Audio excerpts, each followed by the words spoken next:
नमस्कार मित्रांनो, मी चंद्रकांत, हे अश्विनी। तर आजपासून आम्ही आमच्या नवीन यूट्यूब चॅनलला सुरुवात करत आहोत। तर आम्ही बरेच दिवसापासून आमचा प्लॅनिंग होता की नवीन यूट्यूब चॅनल सुरुवात करायचा। तर फायनली आज आम्ही आमच्या नवीन यूट्यूब चॅनलला सुरुवात करत आहोत। असं बोलतात की कोणत्याही चांगल्या कार्यक्रमाची सुरुवात ही गणरायाच्या चरणी नतमस्तक होऊन करायची असते। तर आम्ही सुद्धा आमच्या नवीन यूट्यूब चॅनलची सुरुवात ही गणरायाचे दर्शन घेऊन सुरुवात करत आहोत। तर चला आपणही जाऊया आता गणरायाचे दर्शन घेण्यासाठी।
फायनली आपण इथं पोहोचलेलो आहे। खाली गाडी पार्किंग केलेली आहे आणि आता आपण निघत आहोत की वरती।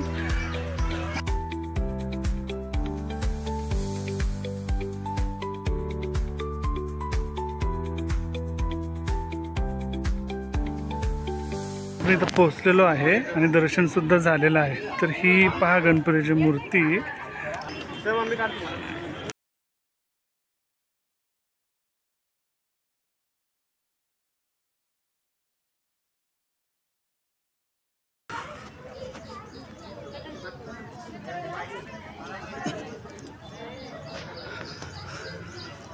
तर आपलं आता पूर्ण दर्शन झालेलं आहे या गणपतीचं। तर याच्यामध्ये सांगायचं मला तर ही गणपतीची जी मूर्ती आहे ती 72 फूट उंच अशी ही उंच मूर्ती आहे आणि सह्याद्री पर्वताच्या रांगेत ही वसलेली आहे।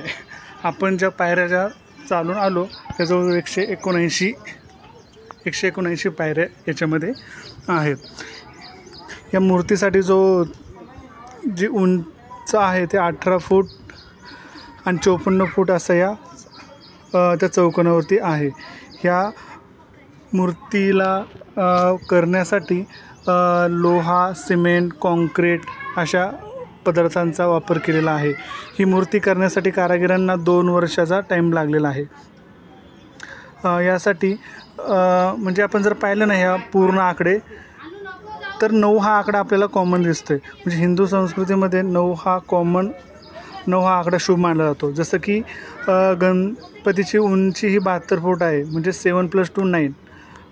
तसंच याची 18 फूट उंच चबुतरा आहे, म्हणजे 1 + 8 9। 54 फूट चबुतरा म्हणजे 5 + 4 9। म्हणजे हे असं ह्याच्यामध्ये 9 हा आकडा शुभ मानला जातो। तर तुम्ही ह्या लोकेशनला येण्यासाठी तुम्ही ट्रेन नेऊ शकता, ऑन द वे बाईक नेऊ शकता, कार नेऊ शकता। तर हे ठिकाण हे पुणे सिटीपासून हे 30 किलोमीटर आहे। लोणावळापासून 36 किलोमीटर आहे। तर तळेगावपासून हे 6 किलोमीटर हे लोकेशन आहे। या ठिकाणी गणपती या सीझनमध्ये खूप सारी अशी गर्दी असते। इथे आल्यानंतर तुम्हाला बाकीचे पण ठिकाण पाहता येतात। तर ते बाकीचे कोणकोणते ठिकाण आहे ते आम्ही तुम्हाला पुढच्या ब्लॉगमध्ये ते सांगूया। तर इथे आज बरेचसे भाविक भक्त आलेले आहेत दर्शनासाठी, तुम्ही पाहू शकता। हा जो समोर जो हायवे दिसतोय तो मुंबई पुणे ओल्ड हायवे आहे। एक्सप्रेसवेने जर तुम्ही आला तर सोमवारणे फाटा या इथे तुम्ही हे येऊ शकता।